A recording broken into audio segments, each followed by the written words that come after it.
Exam కి prepare అవడానికి time ఉన్నా ఏం చదువుకోకుండా ఎంతమంది ఎగ్జామ్ హాల్కి వెళ్ళారో కింద కామెంట్ చేయండి మా. ఈ బ్లాగ్ కానీ మా ఇంట్లో వాళ్ళు చూసారంటే అంతే ఇంకా.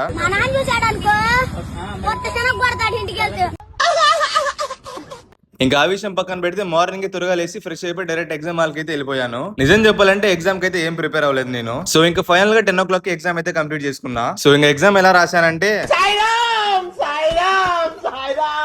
ఫైనల్ గా క్లాస్ కి రీచ్ అయ్యి క్లాసెస్ అన్ని చూసుకుని తర్వాత ల్యాబ్ కి అయితే వెళ్ళిపోయాము. ఇంకా ల్యాబ్ కంప్లీట్ చేసుకుని మధ్యాహ్నం లంచ్ చేద్దామని మెస్ కి అయితే వెళ్ళిపోయా. వర్షం వచ్చిందంటే చాలు మా కాలేజ్ లో మొత్తం వాటర్ వచ్చేస్తాయి. సో ఫైనల్ గా మెస్ లో లంచ్ కంప్లీట్ చేసుకుని ఇంకా కాలేజ్ కూడా కంప్లీట్ చేసుకుని డైరెక్ట్ హాస్టల్ కి అయితే వచ్చేసా. దాని తర్వాత నైట్ 7:30 కి డిన్నర్ చేద్దామని మెస్ కి అయితే వెళ్ళిపోయా. ఈ రోజు మండే కావడంతో మెస్ అంతా చాలా అంటే చాలా ఫుల్ గా ఉంది. ఒక మినీ జాతరలా ఉందన్నమాట మెస్ అంతా. సో ఇంకా ఫైనల్ గా డిన్నర్ కంప్లీట్ చేసుకుని రూమ్ కి అయితే వచ్చేసా. రూమ్ కి రీచ్ అయిన తర్వాత రేపు పొద్దున్న ఎగ్జామ్ ఉందని కొంచెం ఎగ్జామ్ ప్రిపేర్ అయ్యాను. అరే నిజం చెప్పురా, నీ ముఖం చూస్తుంటే నాకేదో తేడా కొడుతుంది. ఇంకా ఫైనల్ గా నైట్ 12 o'clock కి 200 పుషప్స్ చేసి నా డేని అయితే కంప్లీట్ చేసుకున్నా. ఈ వీడియో మీకు నచ్చితే మన అకౌంట్ అయితే ఇప్పుడే ఫాలో చేసేయండి మా.